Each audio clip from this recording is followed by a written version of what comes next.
ਸਤਿ ਸ਼੍ਰੀ ਅਕਾਲ ਦੋਸਤੋ, ਮੈਂ ਗੁਰਪ੍ਰੀਤ ਲਹਿਰੀ। ਤੁਸੀਂ ਦੇਖ ਰਹੇ ਹੋ ਦੈਨਿਕ ਜਾਗਰਣ। ਕਰੋਨਾ ਦੀ ਬਿਮਾਰੀ ਦੇ ਕਾਰਨ ਪੂਰੇ ਵਿਸ਼ਵ ਦੇ ਵਿੱਚ ਤਰਸੱਲੀ ਮੱਚੀ ਹੋਈ ਹੈ ਔਰ ਕਰੋਨਾ ਦੇ ਨਾਲ ਜੋ ਇੱਕ ਹੋਰ ਵੱਡੀ ਸਮੱਸਿਆ ਲੋਕਾਂ ਨੂੰ ਫੇਸ ਕਰਨੀ ਪੈ ਰਹੀ ਹੈ ਜਾਂ ਲੋਕਾਂ ਦੇ ਵਿੱਚ ਜਿਸ ਨੂੰ ਲੈ ਕੇ ਦਹਿਸ਼ਤ ਫੈਲੀ ਹੋਈ ਹੈ, ਉਹ ਹੈ ਬਲੈਕ ਫੰਗਸ।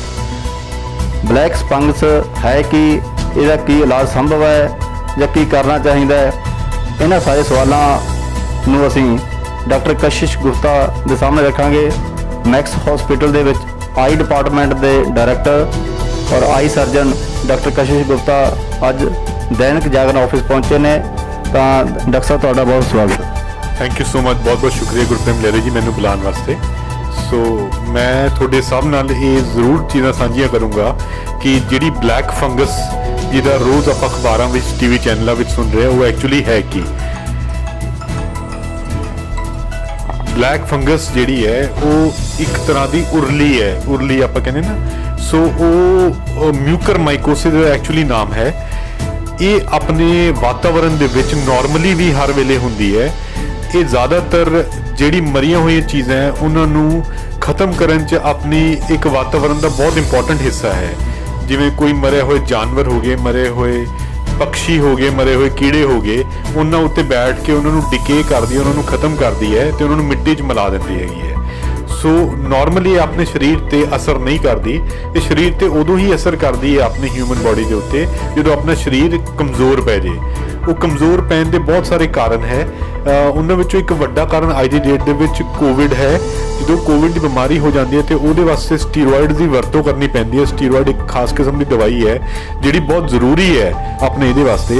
सो वो लंबे समय स्टीरॉयड्स खान करके या ICU विच जिहड़े पेशेंट ज़्यादा देर दाखिल रहे या ऑक्सीजन ते रहे है बहुत देर वास्ते, तो उन्होंने शरीर कमज़ोर हो जाता है। जिन्हों की खुराक अच्छी नहीं है, जिन्होंने शुगर है, जिन्होंने कैंसर है या जिन्होंने कोई यह जी दवाइयाँ चलती जिहदे नाल जिवें ऑर्गन ट्रांसप्लांट कराया, किडनी ट्रांसप्लांट कराया, तो उन्होंने मरीजों के विच ये ब्लैक फंगस का अटैक होने के चांसिस ज़्यादा होंगे है। इस तो दहशत ज़्यादा इस करके है क्योंकि ये जिहड़े लोगों को जो ये हुंदी है तो वध जाती है तो 50% लोग तक अपनी जान गवा बैठते हैं। सो इसकी मोर्टैलिटी बहुत ज़्यादा है, एक घातक बहुत ज़्यादा है जे इसका टाइम सिर पता ना चले।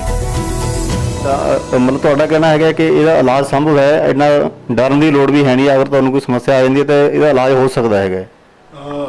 लहरी जी, ਇਹਦਾ इलाज तो हो सकता है पर इनू जल्दी पकड़ना बहुत जरूरी है। जे इनू लेट पकड़िया जाए तो ये इलाज विच वो अंग नूं आपां नूं कटना पैंदा या कढ़ना पैंदा हैगा।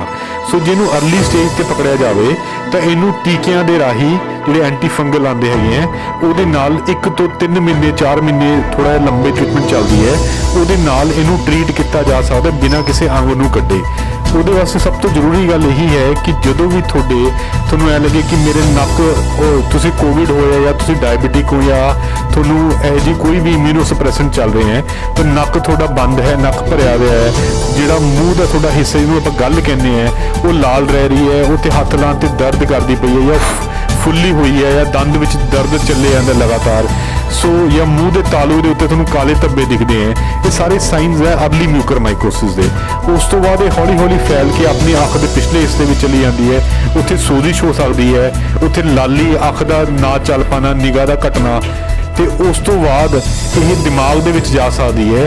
ਜਦੋਂ ਇਹ ਦਿਮਾਗ ਦੇ ਵਿੱਚ ਚਲੀ ਜਾਂਦੀ ਹੈ ਤਾਂ ਇਹ ਬਹੁਤ ਘਾਤਕ ਹੋ ਸਕਦੀ ਹੈ, ਜਿਹਦੇ ਨਾਲ ਬੰਦੇ ਦੀ ਜਾਨ ਵੀ ਜਾ ਸਕਦੀ ਹੈ। ਡਾਕਟਰ ਸਾਹਿਬ, ਜਿਸ ਤਰ੍ਹਾਂ ਤੁਸੀਂ ਕਿਹਾ ਕਿ ਇਹ ਇੱਕ ਪ੍ਰਕਾਰ ਦੀ ਉਰਲੀ ਹੈਗੀ ਹੈ, ਤਾਂ ਜਿਸ ਤਰ੍ਹਾਂ ਬਾਜ਼ਾਰ ਦੇ ਵਿੱਚ ਇੱਕ ਤਾਂ ਤੁਸੀਂ ਦੱਸਿਆ ਤਰੀਕਾ ਕਿ ਆਕਸੀਜਨ ਦੇ ਨਾਲ ਜਾਂ ਬਲੱਡ ਦੇ ਨਾਲ ਜੰਮ ਜਾਂਦੀ ਹੈ। ਜੇ ਅਗਰ ਬਾਜ਼ਾਰ ਦੇ ਵਿੱਚ ਜਿਸ ਤਰ੍ਹਾਂ ਦੇ ਕੋਈ ਫਰੂਟ ਆਉਂਦੇ ਹੈਗੇ ਆ ਉਹਨਾਂ ਦੇ ਉੱਤੇ ਉੱਲੀ ਲੱਗੀ ਹੈ ਉਹ ਵੀ ਇੱਕ ਕਾਰਨ ਹੋ ਸਕਦਾ ਜਾਂ ਨਹੀਂ? ਸਰ ਨੋਰਮਲੀ ਉਹ ਇੰਨਾ ਵੱਡਾ ਕਾਰਨ ਨਹੀਂ ਰਹਿੰਦਾ ਹੈ ਕਿਉਂਕਿ ਇਹ ਆਪਣੇ ਸਰੀਰ ਦੇ ਵਿੱਚ ਵੀ ਹੁੰਦੀ ਹੈਗੀ ਹੈ, ਬਟ ਇਹ ਅਟੈਕ ਉਹਦੀ ਕਰੇ ਉਹ ਸਰੀਰ ਕਮਜ਼ੋਰ ਪੈ ਜੇ ਪਹਿਲੀ ਗੱਲ।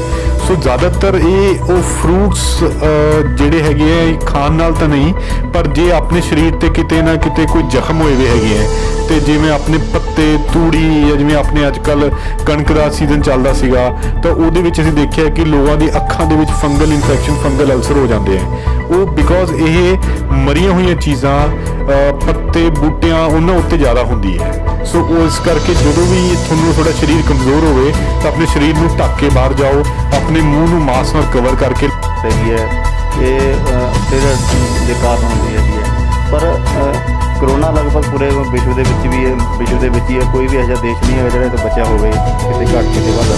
ਪਰ ਇਹ ਇਕੱਲੇ ਜੋ ਬਲੈਕ ਫੰਗਸ ਹੈ ਇਹਦਾ ਅਟੈਕ ਜ਼ਿਆਦਾ ਇੰਡੀਆ ਦੇ ਵਿੱਚ ਹੀ ਹੈ। ਕੋਈ ਐਨਵਾਇਰਨਮੈਂਟਲ ਕਾਰਨ ਹੈ ਜਾਂ ਜਿਸ ਤਰ੍ਹਾਂ ਕੋਈ ICU ਦੀ ਗੱਲ ਕਰੀਏ ਤਾਂ ਕਿਤੇ ਆਪਣੇ ਜੋ ਇੰਡੀਅਨ ICU ਹੈਗੇ ਨੇ ਹਸਪੀਟਲਾਂ ਦੇ, ਉਹਦੇ ਵਿੱਚ ਹੀ ਪ੍ਰੋਬਲਮ ਤਾਂ ਨਹੀਂ ਹੈ ਕਿਤੇ? ਸਰ ਦੇਖੋ, ਇਹ ਕਹਿਣਾ ਬੜਾ ਔਖਾ ਹੈ ਬਿਕੋਜ਼ ਆਪਣੇ ਦੇਸ਼ ਦੇ ਵਿੱਚ এনवायरमेंट ਡੈਫੀਨੇਟਲੀ ਜਿੱਥੇ ਵੀ ਹਿਊਮਿਡ এনवायरमेंट ਹੋਏਗਾ, ਜਿੱਥੇ ਵੀ ਨਮੀ ਜ਼ਿਆਦਾ ਹੋਏਗੀ, ਉੱਥੇ ਫੰਗਸ ਜ਼ਿਆਦਾ ਫੈਲੇਗਾ, ਪਹਿਲੀ ਗੱਲ। ਦੂਸਰੀ ਗੱਲ, ਜਿਹੜੀ ICU ਦੀ ਗੱਲ ਕਰ ਰਹੇ ਹੋ, ਕਿਉਂਕਿ ਸ਼ਾਇਦ ਆਪਾਂ ਇੰਨੇ ਵੱਡੇ ਪੈਮਾਨੇ ਤੇ ਐਡੀ ਵੱਡੀ ਬਿਮਾਰੀ ਨੂੰ ਹੈਂਡਲ ਕਰਨ ਲਈ ਪੂਰੀ ਤਰੀਕੇ ਨਾਲ ਸੈਕੰਡ ਵੇਵ ਲਈ ਤਿਆਰ ਨਹੀਂ ਸੀ। ਆਪਣੇ ਕੋਲ ICU ਹੈਗੇ ਆ, ਬਟ ਸ਼ਾਇਦ ਉਹਨੂੰ ਰਾਊਂਡ ਦਾ ਕਲੌਕ ਜਿਹੜੀ ਸਟਰਲਾਈਜੇਸ਼ਨ, ਜਿਹੜੇ ਪ੍ਰੋਟੋਕੋਲਸ ਨਾਰਮਲੀ ਕਿਸੇ ICU ਫੋਲੋ ਹੁੰਦੇ ਆ, ਉਹ ਇੰਨੇ ਚੰਗੇ ਤਰੀਕੇ ਨਾਲ ਕਰੋਨਾ ਕਰਕੇ ਹੋ ਨਹੀਂ ਪਾ ਰਹੇ। ਉਹ ਵੀ ਇੱਕ ਕਾਰਨ ਹੋ ਸਕਦਾ ਹੈ ਕਿ ਆਪਣੇ ਇੱਥੇ ਬਾਕੀ ਨਾਲੋਂ ਜ਼ਿਆਦਾ ਹੈ, ਬਟ ਮੇਰੇ ਹਿਸਾਬ ਨਾਲ ਮੋਸਟਲੀ ਬਿਕੋਜ਼ ਆਪਣੇ ਇੱਥੇ ਹਿਊਮਿਡ এনवायरमेंट ਹੈ ਤੇ ਆਪਣੇ ਨੰਬਰ ਆਫ ਪੇਸ਼ੈਂਟ ਜਿਹੜੇ ਇਨਫੈਕਟ ਹੋਏ ਆ ਉਹ ਬਹੁਤ ਜ਼ਿਆਦਾ ਹੈ। ਤੀਸਰੀ ਵੱਡੀ ਗੱਲ ਹੈ ਕਿ ਆਪਣੇ ਇੱਥੇ ਸੈਲਫ ਮੈਡੀਕੇਸ਼ਨ ਬਹੁਤ ਜ਼ਿਆਦਾ ਹੈ ਕਿ ਲੋਕ ਆਪਣੇ ਆਪ ਇੱਕ ਦੂਜੇ ਤੋਂ ਦਵਾਈ ਪੁੱਛ ਕੇ ਕਿ ਤੈਨੂੰ ਕੀ ਦਿੱਤੀ ਸੀ ਮੈਂ ਉਹੀ ਖਾ ਲਾਂ। ਤਾਂ ਜਿਹੜੇ ਸਟੀਰੋਇਡਸ ਹੈ ਉਹ ਜਿੰਨੀ ਲੋੜ ਹੈ ਉਦੋਂ ਵੱਧ ਮਾਤਰਾ ਵਿੱਚ ਦਿੱਤੇ ਜਾ ਰਹੇ ਹੈ, ਜਿਹਦੇ ਕਰਕੇ ਸਰੀਰ ਕਮਜ਼ੋਰ ਪੈ ਰਿਹਾ ਤੇ ਸ਼ੂਗਰ ਆਪਣੇ ਦੇਸ਼ 'ਚ ਪਹਿਲਾਂ ਹੀ ਬਹੁਤ ਜ਼ਿਆਦਾ ਹੈਗੀ ਹੈ, ਉਹ ਮਰੀਜ਼ ਪਹਿਲਾਂ ਹੀ ਬਹੁਤ ਸਾਰੇ ਹੈਗੇ ਤੇ ਇਹ ਸਾਰੇ ਕਾਰਨ ਮਿਲ ਮਿਲਾ ਕੇ ਇਹਨੂੰ ਇਸ ਪੈਮਾਨੇ 'ਤੇ ਲਿਆਏ। ਡਾਕਟਰ, ਇੱਕ ਬਲੈਕ ਫੰਗਸ ਤੋਂ ਹਟ ਕੇ ਸਵਾਲ ਹੈ, ਕਿਉਂਕਿ ਕਰੋਨਾ ਦੇ ਕਾਰਨ ਕਰਫਿਊ ਲੱਗਿਆ ਹੋਇਆ, ਲਾਕਡਾਊਨ ਹੈਗਾ, ਤਾਂ ਜਿਹੜੇ ਬੱਚੇ ਹੈਗੇ ਨੇ ਉਹ ਘਰਾਂ ਦੇ ਵਿੱਚ ਬੰਦ ਬੈਠੇ ਆ ਔਰ ਉਹਨਾਂ ਦੀ ਸਟੱਡੀ ਵੀ ਆਨਲਾਈਨ ਹੈ, ਜੋ ਗੇਮਾਂ ਵੀ ਖੇਡਦੇ ਨੇ ਤਾਂ ਮੋਬਾਈਲ 'ਤੇ ਖੇਡਦੇ ਆ, ਮਤਲਬ ਕੁੱਲ ਮਿਲਾ ਕੇ ਉਹਨਾਂ ਦਾ ਸਕਰੀਨ ਟਾਈਮ ਹੈ ਉਹ ਵੱਧ ਗਿਆ ਹੈਗਾ। ਤਾਂ ਇਹਦੇ ਕਾਰਨ ਕੋਈ ਅੱਖਾਂ ਦੀ ਜਿਹੜੀ ਸਮੱਸਿਆ ਹੈਗੀ, ਕੋਈ ਬਿਮਾਰੀ ਹੋ ਸਕਦੀ ਹੈ ਇਹਦੇ ਨਾਲ? ਸਰ ਬੇਸਿਕਲੀ ਜਿੰਨਾ ਆਪਣਾ ਸਕਰੀਨ ਟਾਈਮ ਵਧੀ ਜਾਊਗਾ ਉਹਨਾਂ ਆਪਣਾ ਦਿਮਾਗ, ਆਪਣੀਆਂ ਅੱਖਾਂ ਥੱਕੀਆਂ ਰਹਿਣਗੀਆਂ। ਬੱਚੇ ਤੁਸੀਂ ਦੇਖੋਗੇ ਕਿ ਹੁਣ ਉਹ ਸੁਸਤ ਹੋ ਜਾਂਦੇ ਹੈ, ਉਹਨਾਂ ਨੂੰ ਕਿਸੇ ਚੀਜ਼ 'ਚ ਇੰਟਰਸਟ ਨਹੀਂ ਆਉਂਦਾ, ਉਹ ਜ਼ਿਆਦਾਤਰ ਕਹਿੰਦੇ ਆ ਮੈਂ ਬੋਰ ਹੋ ਗਿਆ। ਮੈਂ ਜਦੋਂ ਉਹਨੂੰ ਤੁਸੀਂ ਮੋਬਾਈਲ ਤੋਂ ਹਟਾਓਗੇ ਬੱਚਾ ਕਹੇਗਾ ਮੈਂ ਬੋਰ ਹੋ ਗਿਆ, ਮੈਂ ਬੋਰ ਹੋ ਗਿਆ। ਪਲੱਸ ਇਹਦੇ ਨਾਲ ਜਿਹੜੀ ਆਪਣੀ ਅੱਖਾਂ ਦੀ ਮਸਲ ਦੀ ਸਨਾਯੂ ਜਿਹਨੂੰ ਆਪਾਂ ਕਹਿੰਦੇ ਹੈਗੇ ਆ, ਉਹ ਬਹੁਤ ਜ਼ਿਆਦਾ ਵਰਤੋਂ ਕਰਨ ਦੇ ਨਾਲ ਬੱਚਿਆਂ ਦਾ ਸਿਰ ਦੁਖਦਾ ਰਹਿੰਦਾ ਹੈਗਾ, ਭਾਰੀਪਨ ਲੱਗਦਾ ਰਹਿੰਦਾ ਹੈਗਾ, ਉਹਨਾਂ ਨੂੰ ਚੰਗਾ ਲੱਗਦਾ ਜਾਂ ਤਾਂ ਮੋਬਾਈਲ 'ਤੇ ਰਹਿਣ ਜਾਂ ਲੇਟੇ ਰਹਿਣ। ਸੋ ਇਸ ਤੋਂ ਬਚਣ ਵਾਸਤੇ ਬੱਚਿਆਂ ਨੂੰ ਲਿਮਿਟਿਡ ਆਵਰਸ ਆਫ ਐਕਸਪੋਜ਼ਰ ਦਿਓ, ਥੋੜ੍ਹੀ ਦੇਰ ਲਈ ਮੋਬਾਈਲਸ ਜਾਂ ਟੇਬਲੇਟਸ ਜਾਂ ਸਕਰੀਨ ਟਾਈਮ ਘਟਾਓ। ਉਹਨਾਂ ਨਾਲ ਮਾਂ-ਬਾਪ ਨੂੰ ਚਾਹੀਦਾ ਹੈ ਕਿ ਲਾਕਡਾਊਨ ਦੇ ਵਿੱਚ ਬੱਚਿਆਂ ਦੇ ਨਾਲ ਬੋਰਡ ਗੇਮਸ ਖੇਲਣ, ਜੇ ਹੋ ਸਕੇ ਤਾਂ ਕੁਝ ਆਊਟਡੋਰ ਗੇਮਸ ਵੀ ਜ਼ਰੂਰ ਖੇਲਣ। ਡਾਕਟਰ ਸਾਹਿਬ, ਹੋਰ ਕਿ ਜਿਹੜੇ ਲੋਕ ਹੈਗੇ ਨੇ ਜਿਵੇਂ ਕੰਮਾਂ ਕਾਰਾਂ ਤੋਂ ਘਰੇ ਜਾਂਦੇ ਹੈਗੇ ਆ, ਤਾਂ ਉਸ ਤੋਂ ਬਾਅਦ ਇਹ ਕਿਹਾ ਜਾਂਦਾ ਕਿ ਤੁਸੀਂ ਹੁਣ ਮੂੰਹ ਧੋਣੇ ਹੋ ਤਾਂ ਅੱਖਾਂ ਦੇ ਉੱਤੇ ਵੀ ਛਿੱਟੇ ਮਾਰ ਲਓ ਪਾਣੀ ਦੇ, ਤਾਂ ਜਿਹੜੀ ਅੱਖਾਂ ਸਾਫ਼ ਹੋ ਜਾਣਗੀਆਂ, ਠੀਕ ਹੋ ਜਾਣਗੀਆਂ। ਕੀ ਜਿਹੜਾ ਹੈਗਾ ਇਹ ਤਰੀਕਾ ਠੀਕ ਹੈਗਾ ਇਸ ਤਰ੍ਹਾਂ? ਸਰ ਅਸੀਂ ਇਸ ਚੀਜ਼ ਨੂੰ ਬਹੁਤ ਜ਼ਿਆਦਾ ਰეკਮੈਂਡ ਨਹੀਂ ਕਰਦੇ ਬਿਕੋਜ਼ ਜਦੋਂ ਆਪਾਂ ਅੱਖਾਂ ਖੋਲ੍ਹ ਕੇ ਸਿੱਧਾ ਪਾਣੀ ਦੇ ਛਿੱਟੇ ਮਾਰਦੇ ਹਾਂ ਤਾਂ ਆਪਾਂ ਅੱਖਾਂ ਦੇ ਪੁਤਲੀ ਉੱਤੇ ਸਿੱਧਾ ਸੱਟ ਮਾਰ ਰਹੇ ਹਾਂ, ਤੇ ਕਈ ਵਾਰ ਉਹ ਸੱਟ ਗਹਿਰੀ ਹੋ ਜੇ ਤਾਂ ਉੱਥੇ ਐਪੀਥੀਲੀਅਲ ਡਿਫੈਕਟ ਯਾਨੀ ਪੁਤਲੀ ਦਾ ਕੁਝ ਹਿੱਸਾ ਛਿੱਲਿਆ ਜਾਂਦਾ ਹੈ, ਤੇ ਜੇ ਉਸ 'ਤੇ ਦੁਬਾਰਾ ਪਾਣੀ ਵੱਜਿਆ ਤਾਂ ਪਾਣੀ ਦੇ ਕੀਟਾਣੂ ਜਿਹੜੇ ਟੈਂਕੀ 'ਚੋਂ ਆਉਂਦੇ ਹੈ ਉਹ ਉੱਥੇ ਜ਼ਖਮ ਕਰ ਸਕਦੇ ਹੈ। ਸੋ ਇਸ ਕਰਕੇ ਹੁਣ ਅਸੀਂ ਇਸ ਨੂੰ ਰეკਮੈਂਡ ਨਹੀਂ ਕਰਦੇ। ਜੇ ਤੁਸੀਂ ਅੱਖਾਂ ਧੋਣਾ ਵੀ ਚਾਹੁੰਦੇ ਹੈਗੇ ਹੋ ਤਾਂ ਅੱਖਾਂ ਬੰਦ ਕਰਕੇ ਉਸ 'ਤੇ ਪਾਣੀ ਦੇ ਛਿੱਟੇ ਮਾਰੋ, ਤੇ ਜੇ ਤੁਸੀਂ ਅੱਖਾਂ ਨੂੰ ਅੰਦਰੋਂ ਵੀ ਸਾਫ਼ ਕਰਨਾ ਚਾਹੁੰਦੇ ਹੋ ਤਾਂ ਚੂਲੀ ਹੱਥ 'ਚ ਭਰ ਕੇ ਉਹਦੇ ਵਿੱਚ ਅੱਖਾਂ ਨੂੰ ਡੁਬੋ ਕੇ 2 ਮਿੰਟ ਰੱਖ ਸਕਦੇ ਹੋ। That is all. ਦੋਸਤੋ, ਇਹ ਸੀਗੇ ਡਾਕਟਰ ਕਸ਼ਿਸ਼ ਗੁਪਤਾ ਜੋ ਮੈਕਸ ਹਸਪੀਟਲ ਬਠਿੰਡਾ ਦੇ ਵਿੱਚ ਆਈ ਡਿਪਾਰਟਮੈਂਟ ਦੇ ਡਾਇਰੈਕਟਰ ਨੇ ਔਰ ਲੰਬੇ ਸਮੇਂ ਤੋਂ ਇਹ ਸੇਵਾਵਾਂ ਨਿਭਾ ਰਹੇ ਨੇ। ਇਹਨਾਂ ਨੇ ਤੁਹਾਡੇ ਸਾਰੇ ਸਵਾਲਾਂ ਦੇ ਜਵਾਬ ਦਿੱਤੇ ਔਰ ਬਲੈਕ ਫੰਗਸ ਨੂੰ ਲੈ ਕੇ ਜੋ ਤਰ੍ਹਾਂ ਦੀਆਂ ਅਫਵਾਹਾਂ ਫੈਲੀਆਂ ਹੋਈਆਂ ਸੀ ਉਹਨਾਂ ਦੇ ਸਹੀ ਜਵਾਬ ਦਿੱਤੇ, ਉਹਨਾਂ ਦਾ ਸਪਸ਼ਟੀਕਰਨ ਦਿੱਤਾ ਕਿ ਅਸਲ ਦੇ ਵਿੱਚ ਹੈ ਕੀ ਔਰ ਕਿਸ ਤਰ੍ਹਾਂ ਬਚਿਆ ਜਾ ਸਕਦਾ ਹੈਗਾ ਔਰ ਇਹਦੇ ਪ੍ਰਭਾਵ ਵੀ ਕੀ ਨੇ, ਇਹਨਾਂ ਸਾਰਿਆਂ ਬਾਰੇ ਜਾਣਕਾਰੀ ਦਿੱਤੀ। ਡਾਕਟਰ ਸਾਹਿਬ, ਤੁਹਾਡਾ ਦੈਨਿਕ ਜਾਗਰਣ ਪਹੁੰਚਣ ਦੇ ਲਈ ਬਹੁਤ ਬਹੁਤ ਧੰਨਵਾਦ।